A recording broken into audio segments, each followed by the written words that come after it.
ang kanyang liquid na yan? Napakalaga naman eh, para lang gamitin sa labanan. Sayang naman.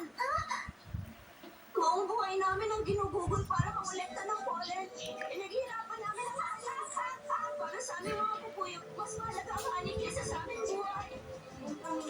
Sinasayang naman. Wala ko pa sa lahat. Alam ko na, isa siya killer bee na nagmamahalaga. Ginagawa ko ano, isang killer bee. Kaya matawag na ang tinis ko ng ugali. Mahindi pa di ba huli ibang insekto? At hindi rin siya makakapakal ko ng ani.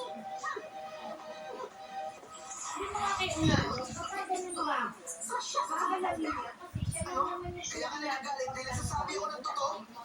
Tumahimik ka na lang! Pwede naman hindi sino. Kasama ka kita mo.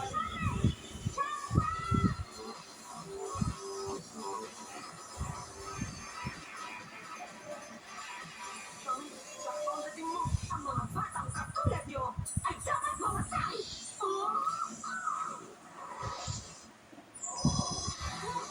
Wala ka! Crush niya! Kahapon yan. Nakasalubong natin. Pero pauwi na sila. Pero wala ka. Hindi mo ako napili! Nila. Tatanungin kita ngayon, hindi ba ako pwede maging reyna mo?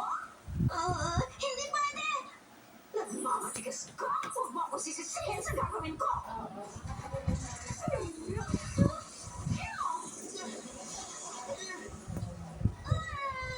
Sabi nga din siya. Paalis na ako. Ano talagang ilaw ang kalaban mo? Sasabay ka talaga sa akin! Panoorin mo kung paano mo ka nalilipit! Kaya gano. Ano ba yun? Trick of destruction!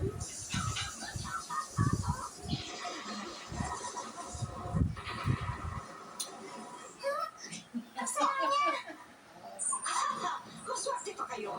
Dahil kung hindi dapat nakapira, karaso na kayo! Ngayon, Tapos, ang una, nagtatago lang ako pero ngayon hindi na!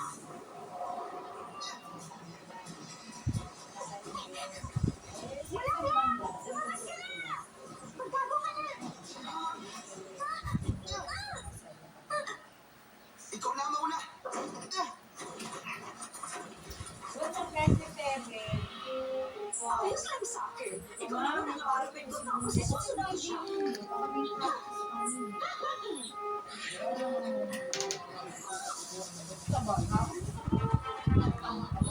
Dong! Nasaan ka? Tulungan mo ako!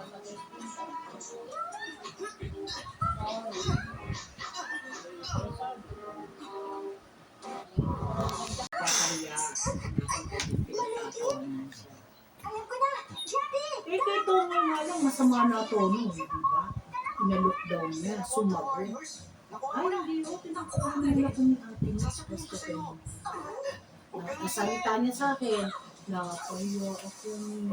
Gusto na ba kayo nakita ni Marcel? Yung kay Jessica, ang doon ko naman ka. Kaya sinagot ko. Sasabihan ko si Mitch, puntahan ka. Di nagpunta naman ako para malaman ko kung ano totoo. Sabi ni Maricel Tomoy sa akin. Oo nga ate, kasi hindi naman siya nag-iikot. Bakit ako sasagot na kamamaya pag sumagot ako sa kanya? Iba na naman yung date na ibibigay niya. Sabi ko, oo, may mga insidente kasi na ganito. Kasi siya, mga matandaan. Oh, hindi kasi ako pag nag-sponsor ako ate, gusto ko yung aatin ako. Baka mamaya bibigyan ko siya, tapos hindi niya ako i-re-reco, tapos sabi niya, sa'yo. O di ikaw na lang ang pumunta dito. Natawa, tapos baliktad pa yung page. Narinig ko ang sinabi mo kanina. Ano buti na lang, may mga tao, mababait. Ayun ba yung kaan sabi? Guys, ito si Manggaw. Talaga, balutin ang terracotta mo layers! Ma'am, gusto ko dinala ko ng susobe. Ito po ang binigay na Hindi rito ako ni dapat Rudy dapat sa na maging akin. reyna ng Vicky Napunta daw pala dito sa inyo. Pwede ko rin Hindi yan, yung susunod na araw ang sabi ko. Buti, nandun yung lalaki. Yung tauhan ni Leniki Arcos. Ang saya naman. Sino ba yung kayong tapos dito kay Alvarez, nagkali si Calvo. Ano ba yung kayong kausap mo? Ang tagal-tagal mo na sinabi Kaya sabi ko, kuya, huwag ka na magalit. Sabi ko, sige ka, hindi ka tutubuan ng dugo. Eh, nakakainis, Bet, kasi birthday din yung lalaki. Yung candle sponsor. 16 pala sabi niya. 50 ang pinareserve sa akin.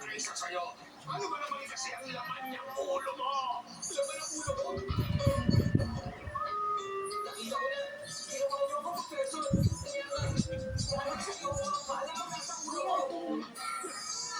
Wala ka talagang silbi. Sabi ko sa iyo, Kaya kitang gawin at kaya rin kitang sirain. Professor, maawa kayo sa akin.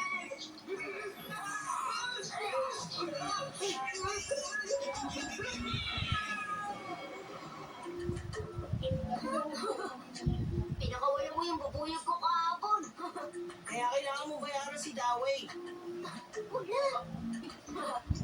Ano sa tingin mo dapat yung ibigay sa akin? hindi na ako Sampung nagpapagano. puyo, sampung langgam, sampung tsokolate. Hindi na ako nag-comment na. Ibigay mo bilang kapalit.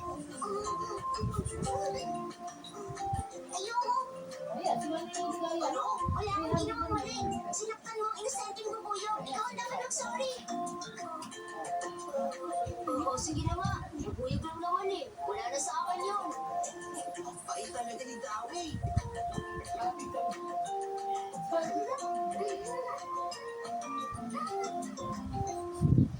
Kailangan meron kang sapat na lakas ng loob para talunin ang masasamang kalaban.